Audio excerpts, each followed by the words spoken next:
Magandang araw. Ang ating ebanghelyo sa umagang ito ay nagbibigay diin sa salitang pag-ibig. Ayon sa ating binasa, walang pag-ibig na hihigit pa sa pag-ibig ng isang taong nag-aalay ng kanyang buhay para sa kanyang kaibigan. Pag-ibig na kayang ibigay ang kanyang sarili para sa kapakanan ng iba. Ang tunay na pag-ibig ay hindi madali. Ito ay may mga hinihiling na kadalasan ay mahirap ibigay. Tinuturuan din tayo ng pag-ibig na iwasang tingnan ang pagkakamali at kahinaan ng isang tao. Na mas iisipin mo ang mga bagay na makapagpapalaya at makabubuti sa kanya. Mas uunahin mo ang pagbibigay sa kanya bago ang iyong sarili. Sa mundong ito, ang pag-ibig ay maihahalin tulad natin sa pag-ibig ng isang ina. Sino nga ba ang mga ina ng tahanan? Ngunit bago natin sagutin ang katanungang ito, atin munang balikan at unawain kung ano ang maituturing na tahanan. Sabi ng isang ina, ang tahanan ay isang espasyo na maituturing ng naglalagi doon na kanya. Hindi kailangang siya ang nagmamay-ari nito. Maaaring ang espasyong ito ay inuupahan o bahagi ng housing benefit ng isang empleyado o ng isang estudyante. Maaaring wala itong bubong o dingding dahil marahil ito ay isang kariton. Ang mahalaga, ito ay nauuwian at maituturing ng umuuwi doon na isang safe space. Maaaring nag-iisa ka sa espasyong ito at maaari din namang may kasama ka.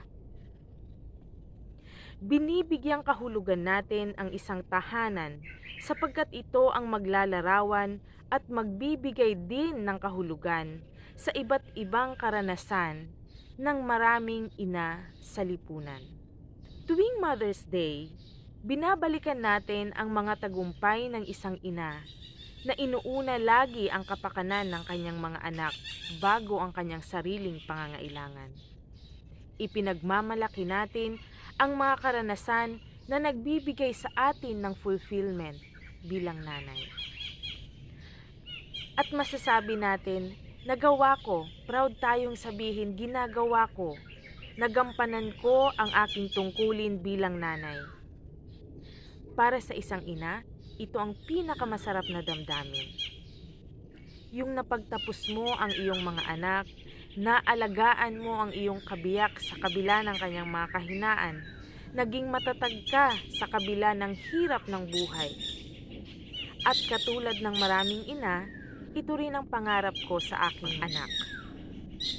Yun bang gagawin mo ang lahat para maging successful siya sa buhay? At ang lagi nating naririnig sa mga magulang upang hindi niya maranasan ang naranasan kong hirap. Dito kadalasang umiikot ang ating diskusyon sa araw ng mga ina.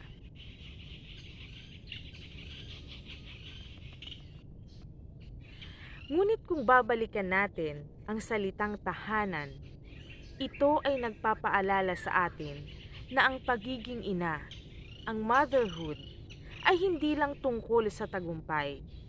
Hindi lang tungkol sa positibong karanasan o kalagayang tanggap sa lipunan. Ang pagiging ina ay hindi lang pagkakaroon ng anak mula sa iyong sinapupunan. Ito ay isang role, isang karakter na maaaring gampanan ninuman. At mas mauunawaan natin ito kapag naisaalang-alang natin ang magkakaibang kalagayan ng bawat tahanan. Marami sa atin na ang karanasan sa pagiging ina o sa kanyang ina ay maituturing na isang mapait na karanasan. Maaaring hindi niya naranasan ang pagkalinga ng isang ina. Maaring hindi mo nagampanan ang tungkulin mo bilang isang ina. O kaya naman ay sasabihin mong Ginawa ko ang lahat, pero bakit ganito? Bakit tila napariwara ang aking mga anak? Bakit tila napabayaan ko ang aking pamilya? Ano pa ba ang kulang? Ang masakit, sasabihin din sa iyo ng kaibigan mo, kulang sa disiplina yung anak mo, na para bang kini-question ang pamamaraan mo bilang isang magulang, bilang isang ina. Ngunit sa umagang ito, sinasabi ng Diyos, anuman ang iyong kwento, bahagi ito ng usapin ng buhay at mahalaga ito upang maunawaan kung paano nga ba ang pagiging ina. Ito ang mga aral na mauunawaan lang natin sa karanasan ng iba. Kaya wag mong iisipin na ikaw lang ang may karanasan, na ikaw lang ang may kayang patunayan. Magkakaiba man ang karanasan, bahagi itong lahat ng usapin ng buhay. At bilang isang iglesia, ang gawain natin ay hindi ang manghusga. Hindi dapat tayo nagpapagalingan kung sino ang tama at mali. Sa halip, inaasahan na sa pamamagitan natin ay mararanasan nila ang pangunawa, pagtanggap at pagpapatawad. Sa pamamagitan mo, mararanasan niya ang tiwala at pag-asa. Kaya't maging maingat ka sa pakikipag-usap. Bawat salitang binibitawan mo ay maaaring magbigay ng pag-asa, ngunit maaari ring makasakit at lalong magpababa ng moral ng isang individual. Sabi nga sa ating ebanghelyo, ang pinag-uusapan ay pag-ibig na may pagsaalang-alang sa pinagdadaanan ng iyong kaibigan. Ngunit may mas malawak na usapin sa lipunan kung pinag-uusapan ang pagiging nanay. At kapag sinabi mong lipunan, may moral standard tayong sinusunod. Kung paano ang maging nanay at kung sino lang ang dapat maging nanay. Marami sa ating mga kaibigan, kakilala o kapitbahay na ang karanasan sa pagiging ina ay hindi kaaya-aya sa pananaw ng lipunan. Kabilang dito ang mga single parent, ang mga single mom katulad ko. Kasama rin dito ang mga kapatid na napapaloob sa LGBTQ community na ginagampanan ang pagiging ina, kakaiba man ang kanilang kasarian. Kasama rin ang mga naging ina dahil sa madilim na karanasan, ginahasa at pinagsamantalahan. Ngunit ang masakit, habang kinukutya sila ng lipunan, habang ikinakahiya sila ng sariling tahanan, hindi rin sila tanggap ng simbahan. Failure ka, nakakahiya ka, anong klase kang babae?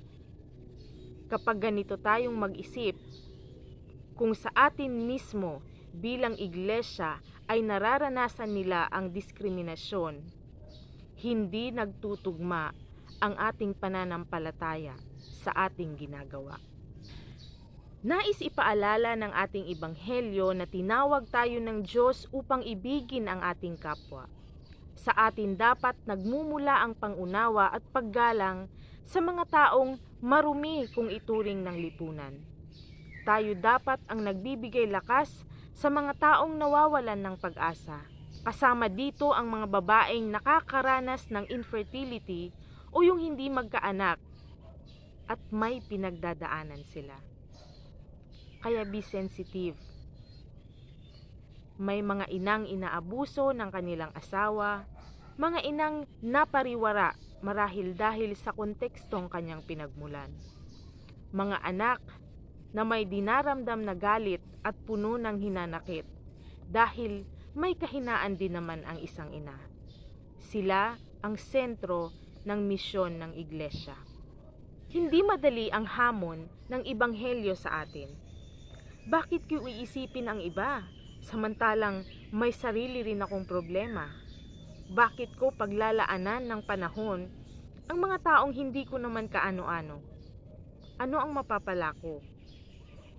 Maliwanag ang sinabi ni Jesus, "Hindi kayo ang pumili sa akin. Ako ang pumili at humirang sa inyo upang kayo'y humayo at mamunga at manatili ang inyong mga bunga." Inatasan tayo ng Diyos na humayo sa labas ng iglesyang ito at maging bahagi ng pakikibaka ng bawat sektor ng lipunan. Inaasahan tayo na maging daluyan ng pag-ibig at pagpapala sa mga taong hanggang ngayon ay naghahanap at nagtatanong. At habang nakikilahok tayo sa usapin ng lipunan, simulan natin ito sa ating tahanan. Turuan natin ang ating mga anak na maging mabuting tao, may paggalang sa kapwa at marunong tumanggap ng kanyang kahinaan. Isakatuparan natin ang misyon ng Diyos sa pamamagitan ng mabuting pakikitungo natin sa mga kasamahan sa iglesia. Mga kapatid, muli ay kinikilala at ipinagmamalaki natin ang mga ina at nagpapakaina sa kanilang mga anak at itinuturing na anak. Nakikiisa tayo sa pagsusumikap at katatagan ng mga inang humaharap sa hamon ng buhay. At higit sa lahat, inuunawa natin na hindi lamang tayo ina ng ating mga anak, kundi ng marami pang mga anak sa lipunan na nangangailangan ng pagmamahal, gabay at kalinga ng kanyang kapwa.